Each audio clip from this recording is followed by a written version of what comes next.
taking on the first 4 chapters of Junie B. first grader Shipwrecked. Now, I love the Junie B books so much. They were my favorite when I was little. So getting to read them for you guys has been so fun. And I'm ready to dive into this one. So here we go. Chapter 1, Breathing Germs. Friday. Dear First Grade Journal, today is the end of the week. Mr. Scary is taking attendance. Attendance is the school word for who isn't here today. There are lots of children out sick in room 1. I'm going to count them, I think. I will be back in a minute. Okay, here's a teensy problem I just ran into, because how can I count the people who aren't here on account of they didn't show up, apparently? Taking attendance is harder than it looks. From Junie B. first grader. I put down my pencil to think about the situation, only I didn't even have time to concentrate hardly, because all of a sudden there was a noise on the other side of the room. I turned my head to look, and splatto! A boy named Roger throwed up on the floor. It was the most disgustingest thing I ever saw. Also, the air did not smell delightful. I quickly held my nose and closed my eyes. Only too bad for me, because my dumb bunny eyes have a brain of their own, and they kept on sneaking peeks of the splatto. It was Cheerios, I believe. Finally, I put my head on my desk and I covered them with my arms. Only just then, more trouble happened. It's called a boy named Sheldon couldn't stand the splatto. So he jumped up from his chair and he ran straight out of room 1. And that was a surprise, I'll tell you. Mr. Scary ran after him. He brought Sheldon back in a jiffy. Then he quick called the school nurse, Mrs. Weller, on the phone, and he told her that we needed her help right away. Hurry, he said, fast. And so Mrs. Weller zoomed to room 1 as fast as a speedy rocket. Then she hurried over to Roger and she talked to him in a calmy voice. And she said everything is going to be okay. Roger hanged his head, real embarrassed. I felt sorry for that guy. Also, he was making me ill. Finally, Mrs. Weller helped him get up from his chair. And she held his hand. And she took him to her office. After that, room 1 could not do any work, on account of how can you do work with splatto on the floor? Only, hooray! Because pretty soon our janitor named Gus Vallone came rushing through the door. I jumped right up when I saw him. Gus Vallone, it's me, Junie B. Jones! I held out, Roger, throw it up, Roger, throw it up. Gus Vallone winked at me. Then he went straight to Roger's desk and he took out his important janitor equipment and he sprinkled powder all over the splatto. And wowie, wow, wow! That stuff swept up like a miracle. We could not believe our eyeballs. Whoa, said my friend Lenny. See, whoa, said my other friend Jose. That powder's like magic. I sniffed the air. Yeah, it is like magic, Jose. Plus, now it smells lemony fresh in here. Other children sniffed too. It does smell lemony fresh, said a girl named Shirley. I wish I had some of that stuff for my mother. She loves to clean up messes. Mine does too, said my bestest friend named Herbert. Then all of a sudden, Herb sprang out of his seat very excited. Wait, hold it. My mother's birthday is on Sunday, he said, so that's what I'll get her. I'll get her a tub of that magic powder. What's the name of it, Mr. Vallone, huh? What's it called? What's it called? Gus Vallone's face went kind of funny. He glanced his eyes at Mr. Scary and then back at Herbert again. Finally, he ran his fingers through his bald hair, and he said the name of it. Vomit Absorbent, he said, kind of quiet. It's called Vomit Absorbent. At first, Herbert just stood at his desk, very frozen. He did not say many words. Then after a minute, he did a little shiver, and then he sat back down. Maybe I'll just draw her a picture, he said. Gus Vallone nodded. Then he packed up his stuff, and he waved goodbye to room 1, and Mr. Scary walked him into the hall. While he was gone, Sheldon put his lunch sack on his head. As soon as Mr. Scary saw it, he tried to take it off, but Sheldon held on tight. No, don't, I need this, he said. If I stay here, I won't catch Roger's germs. I raised my eyebrow at that remark. Yeah, only I don't get it, Sheldon, I said, because can you catch Roger's germs? Because Gus Vallone just sweeps them up in his bucket, remember? Sheldon talked to me through his bag. Roger's germs aren't just in the bucket, Junie B. Whenever somebody throws up, their germs shoot out in the air all over the place. Then if somebody else breathes in that same air, those germs can get sucked right up their nose nostrils. I did a little cringe at that information. Then I looked all around in the air and very slowly I lifted my hand and I closed my nose nostrils. Room 1 watched me. Then One by one, they closed their nose nostrils too.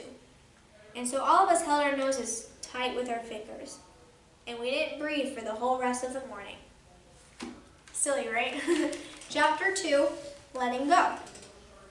It is not easy to hold your nose and eat a sandwich. You cannot swallow good like that. Also, you can't actually breathe. The reason I know this is because room 1 kept on holding our noses while we ate lunch. My ears felt blocked when I chewed. I tapped on my friend Herbert. I am not enjoying my cheese sandwich today, I said. Me too, said Herb. I am not enjoying my sandwich either. Plus, I don't even know what I'm eating, because I can't taste what's under my lettuce. I thought for a minute. Then I tapped on him again. Yeah, only what if you're eating something you hate, I said. Herb thought too. Then he quick put down his sandwich, and he lifted up the bread so both of us could see. We leaned in our heads real close. Lenny and Jose leaned their heads in too. Said Jose. This is only, I guess, but I'm thinking tuna salad? Lenny shook his head. I'm thinking ham spread. Herb made a face. I'm thinking I'm done, he said. After that, he got out his apple, and he tried to take a bite, only he couldn't actually get it in his mouth, on account of he was still holding his nostrils. Finally, Herbert got frustration in him. I give up, he grouched. Then he let go of his nose, and he breathed in a big sniff of air. Air, he said. It looked so good to do that. I let go of my nostrils and breathed too. Air, I said. Next to me, May's whole mouth came open. She did the cuckoo sign at us. You two are crazy to do that, she said. Dirty, nasty germs are getting sucked up your nose at this very minute, I bet. I looked surprised at that news. Really, May? I said. Thank you for telling me that. Then I leaned over next to her and I breathed out my nose air on her shoulder. There, all gone, I said. May did a gasp. Ew, ew, ew, she hollered real loud. Then she jumped right up and then she tattletaled to Mr. Scary right at the table. Mr. Scary, Junie Jones breathed her nose air on my shoulder and now I've got germs on me, she yelled. Mr. Scary kept eating his lunch. He was pretending May was not there, I believe. May kept tapping on his arm. And she wiped her shoulder. Nose air, nose air, nose air, she hollered in his ear. Finally, Mr. Scary stood up real calm. And he walked May back to her seat.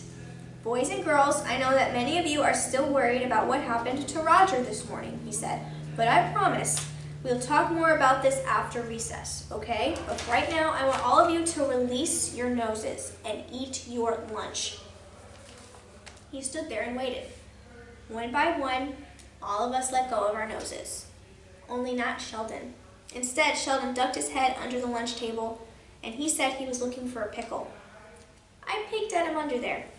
He was hiding under his napkin, holding his nose. When the bell finally rang for recess, room 1 was the first class out the door. Fresh air, fresh air, fresh air, we all shouted very joyful. Then all of us breathed big snorts of breath, because Roger couldn't have shot his germs all the way outside, probably. After that, we skipped and jumped and clapped and played, except not for Sheldon, and not May. Sheldon sat down and held his nose more. May went to the water fountain and washed her shoulder. Chapter 3, VIRUS. It is still Friday. Dear First Grade Journal, we just came in from recess. We were waiting for Mrs. Weller to talk to us about germs. May started holding her nose again. Also, Sheldon put another paper bag on his head. Today is an interesting day in room 1, from Junie B, first grader. Just then, there was a knock at our door, and Mrs. Weller came in. Mr. Scary went to meet her. Mrs. Weller, I'm very glad you could come back, he said. Room 1 is still worried about what happened to Roger this morning, and we need some advice about how to stay healthy. Mrs. Weller's eyes glanced over to Sheldon's bag head. Mr. Scary's eyes glanced there too. Some of us are a little more worried than others, he said, kind of soft. Mrs. Weller went to the board and she printed some big letters. VIRUS. Virus, she said. These letters spell the word virus. Children, have any of you ever heard the word virus before? Lucille jumped right up. I have, she said real excited. My Nana grows viruses all over the place. You should see our house, nurse. Sometimes we have fresh viruses in every single room almost. For a second, Mrs. Weller's face went funny. Then all of a sudden, a light bulb came off in her head. Oh, sweetheart, I think you mean irises, Lucille. Irises are very beautiful flowers, aren't they? But viruses are little tiny germs that make people sick. Lucille started fluffing her hair, very embarrassed. Then she fluffed and fluffed and fluffed until finally she sat down again. Mrs. Weller kept on talking. Boys and girls, there's a stomach virus going around school, and I'm guessing that your classmate Roger has caught it now too. May nodded her head and pointed at herself. You see, that's why I'm holding my nose, she said. See me, Mrs. Weller? I'm being smart by not breathing the germy air. Mrs. Weller looked kind of puzzled. Well, yes, but you're still breathing, May, she explained. The air simply is going through your mouth instead of your nose. May looked shocked at that comment. Mrs. Weller smiled. I'm sorry, dear. I'm afraid it just doesn't help to hold your nose, she said. In fact, one of the easiest ways to catch a virus is to touch your nose with germy hands. May didn't move a muscle. She just kept on sitting there looking surprised. Finally, I leaned over and tapped on her. I think she means you, nose squeaker, she said. Lenny and Herbert laughed real loud. They enjoyed my humor. After that, Mrs. Weller printed out 4 rules on the board on how to stay healthy. 1. Do not share straws or glasses or forks or spoons. 2. Do not share food or drinks. 3. Keep your hands away from your mouth, eyes, and nose. 4. Wash your hands often with soap and water. She put down the chalk and glanced over at Sheldon again. Oh, and I'm sorry to have to tell you this, but you really can't hide from germs either, sweetie, she said. So for those of you wearing paper bags on your heads, there are probably thousands of germs in there with you. For a second, Sheldon sat as still as a statue. Then all of a sudden, he shouted real loud, "Ah!" And then he quick pulled off the bag. Then he zoomed straight to the sink, and he washed his face and hands with soap. Plus also, he washed his arms and his legs with a paper towel. After that, he took off his shoes to wash his feet, but Mr. Scary said no. We're not doing a full body scrub, son, he said. Your face and hands are enough. Sheldon looked upset. But germs can get on other places too, he said. Like, what if someone drools on your arm? What if you get burped on? Or what if you fall down on top of a sick person and he sneezes germs right directly into your face? Mr. Scary rolled his eyes. Come on, Sheldon. Now you're just being silly, he said. I've been around a long time, and believe me, no one has ever sneezed germs directly into my face. After that, he took Sheldon's hand and sat him back down again. Pretty soon, Mrs. Weller had to go back to her office, but before she left, she took us to the sink and showed us the right way to wash our hands. Room 1 lined up and washed very perfect. Then we waved goodbye to Mrs. Weller. We were sad to see her go, because now we had to do schoolwork probably. Only here is what we didn't even know. Mr. Scary had a happy announcement, and he'd been waiting to tell us all day. Boys and girls, I know we had a pretty rough morning, but I think I have some news that will cheer you up, he said. He smiled. In 2 weeks, our school is going to have an event called Parents' Night. Have any of you heard of Parents' Night before? Lenny raised his hand. I have, he said. My sister told me all about it. She said Parents' Night is the night where parents come to school and they poke your nose in their business. Mr. Scary did a little frown. Yes, well, I don't really think that's the best way to put it, Lenny, she said. Your parents don't come and poke their noses in your business. Parents are interested in what we do here at school, so sometimes like to come to the classroom and spy on us, Jose interrupted. Butt in where they don't belong, said Shirley. Invade our personal space, said Sheldon. Mr. Scary closed his eyes a second. Then he walked back to his desk real slow, and he sat down in his chair, and he ran his fingers through his tired hair. Okay, I'll get right to the point, he said. This year for Parents' Night, I thought it would be fun to do something special. So I was wondering how you would feel about doing a play. My ears pricked up at that word. A play? I asked, kind of thrilled. A play, said Herbert and Shirley. A play, said May. Then all at once, room 1 started clapping and clapping. A play, a play, a play, a play. Yay, yay, yay, we all shouted. I sprang out of my chair. I know a lot about plays, Mr. Scary, I said. On account of last summer, I went to a real, actual children's theater, and I saw a play about a mouse, and that thing was a hoot, let me tell you. So maybe we can do a mouse play too. Mr. Scary smiled. Yes, well, I'm sure a mouse play would be fun, Junie B. But since it's October, our play is going to be about Christopher Columbus, he said. We celebrate Columbus Day this month, remember? So Parents' Night will be perfect timing. I thought it over a second. I shook my head no. Nope, I'm sorry, I think a mouse play is still the way to go here, I said. Mr. Scary said thank you for my opinion and please sit down. I tapped my foot kind of annoyed. Then I gazed my eyes around the room. Okay, who would rather do a mouse play? Please raise your hands, I said. Mr. Scary snapped his fingers at me. Snapping means the conversation is over, I believe. So I sat down. Chapter 4, Finding Facts. That day when I got home from school, Mother was already back from work. I like when that happens. She was in the kitchen with my dog named Tickle. I gave her a paper Mr. Scary sent home about the play. Her face smiled when she read it. Oh boy, your class is going to do a play for Parents' Night, huh? She said. How fun. I shrugged my shoulders. Yeah, only it would be funner if it was a mouse play, I said, but Mr. Scary says it has to be about dumb old Columbus Day. Mother kept on reading. Oh, and look at this, she said. It says that over the weekend you're supposed to look up facts about Columbus and his ships, and whoever has the most facts will get to choose their parts first. I rolled my eyes. Fact number 1, I said, Columbus is not a mouse, so I don't even care about being in this dumb play. After that, I turned around and I clomped out of the kitchen kinda grumpy. Tickle clomped with me. We were almost to my room when my mother called after me. I just don't get it, Junie B, she hollered. I thought you always wanted to be a star. I stopped clomping. Tickle stopped clomping too. A star, I said. Whoa, I never even thought about that situation. I turned around and zoomed back to the kitchen.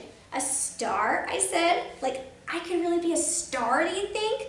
Like, the one and only star of the whole entire production, you mean?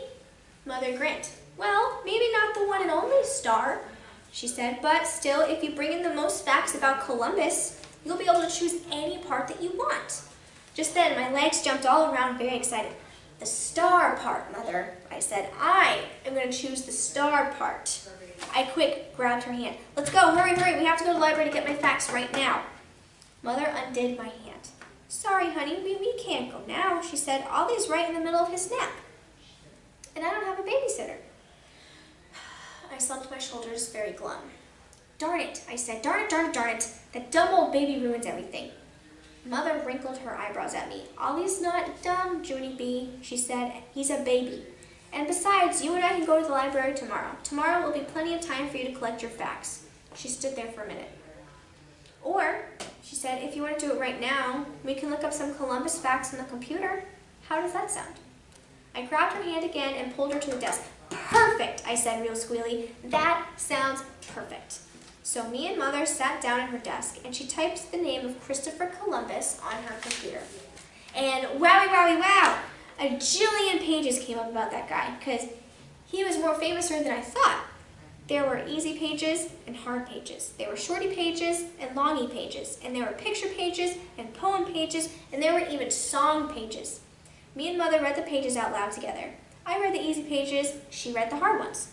Then I wrote down a lot of important facts we found out. And before I even knew it, I had 18 whole facts printed on my paper. I jumped up and down in my chair, very thrilled. 18, I have 18 whole facts. And 18 is more than my wildest dreams, I said. Then I hugged Mother really joyful. Me and Tickle skipped to and fro, and far and wide, and round and round and round. Okay, so that was the first 4 chapters of Junie B, Shipwrecked. I hope you guys liked it. I hope you guys want to stick around for parts 2 and part 3. We'll see you guys soon. Bye!